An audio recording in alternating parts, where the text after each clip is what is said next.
কিছু মানুষের কাছে আমরা যতই বড় হই না কেন, তবুও তাদের কাছে আমরা সেই ছোট্টটিই থেকে যাই।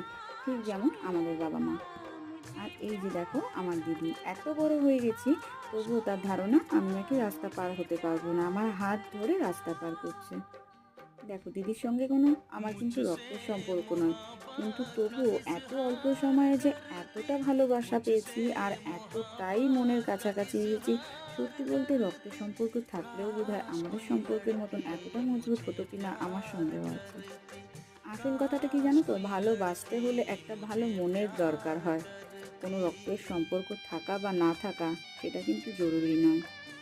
সব সম্পর্কের মধ্যেই না আমি একটা জিনিস ভীষণভাবে বিশ্বাস করি, সেটা হচ্ছে ভালোবাসলে যত্ন করতে হয় প্রিয়।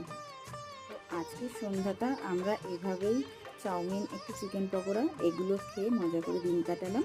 তো চলো আজকের মতন বাই।